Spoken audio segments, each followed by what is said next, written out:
Happy Valentine's Day, Dolores.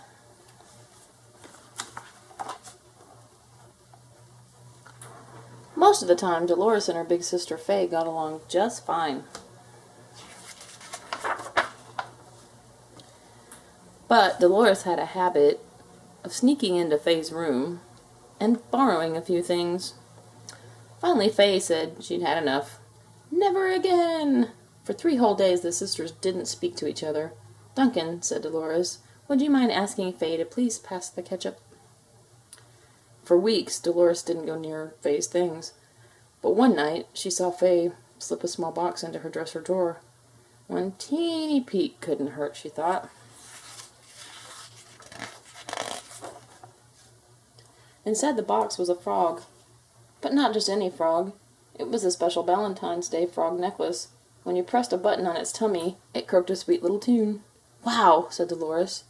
Aren't you something? Then she heard Faye's footsteps in the hall.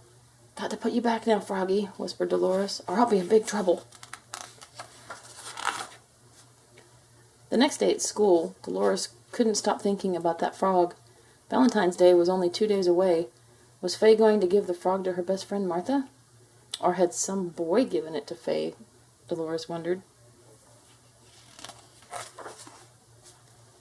After school, while Faye was at soccer practice, Dolores took out the necklace. Don't look at me like that, she said to Duncan. I just want to try it on. Is that a crime? Boy, this clasp is tricky. It's not like I'm stealing it. I'll put it right back. There, doesn't it look pretty? And then the front door slammed. Faye! There was no time to take off the necklace.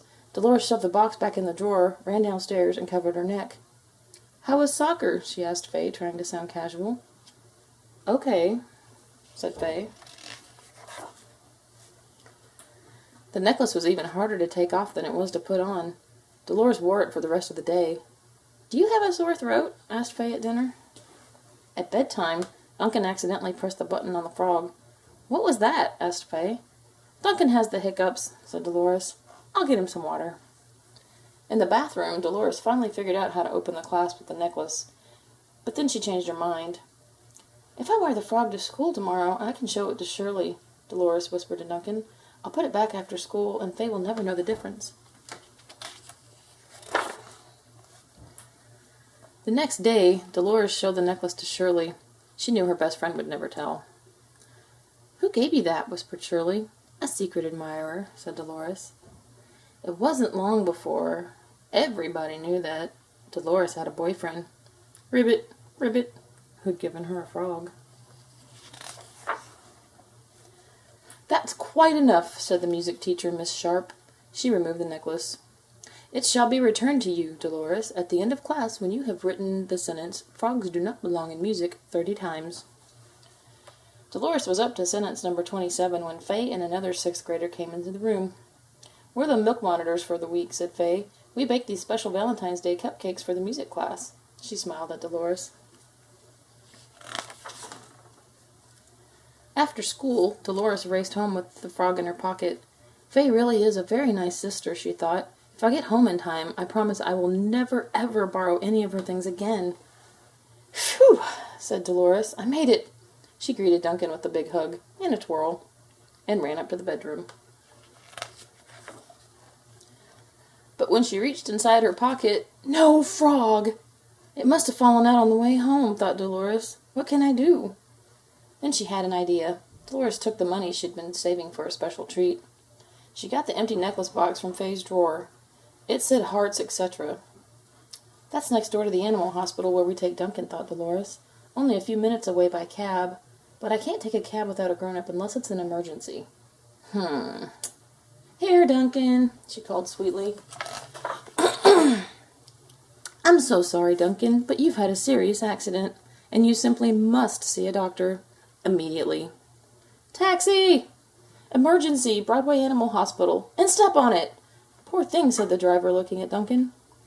Now that was easy, wasn't it? Said Dolores to Duncan. And this will just take a minute. You're a lucky girl, said the late sales lady. This is the very last froggy necklace we have in stock. Now everything's going to be all right, thought Dolores. I have just enough money for cab fare home and 2 balloons." But Duncan had other ideas. "Come back here!" yelled Dolores. "Who needs a cab?" thought Dolores as she paid Mr. Ying for the damage. "It's a beautiful day. I'll walk." But suddenly, the day was not quite so beautiful. "What happened to you?" asked Faye when Dolores and Duncan finally got home. "Oh, we had a little emergency," said Dolores, "but it's all okay now." That night, while Faye was asleep, Dolores slipped the box with the new necklace into Faye's top drawer. "Go back to Faye where you belong, you naughty bad-luck froggy," whispered Dolores. But the next morning, when she came downstairs, there was a familiar-looking box next to her cereal bowl. "Happy Valentine's Day," said Faye. "For me?" stammered Dolores. "I'm glad it's a surprise," said Faye. "The funny thing is, yesterday I found this necklace at the bottom of the stairs." "You did?" asked Dolores. "The empty box was on my bed," said Faye. "So I put the frog back inside and hid it in my closet." "Really?" said Dolores. "But then," said Faye, "when I opened my drawer this morning, there was another frog in another box. What's going on, Dolores?" "There's a very simple explanation," said Dolores. "What's that?" asked Faye. Dolores thought for a few seconds. Then she smiled and said, "Happy Valentine's Day, Faye!" The end.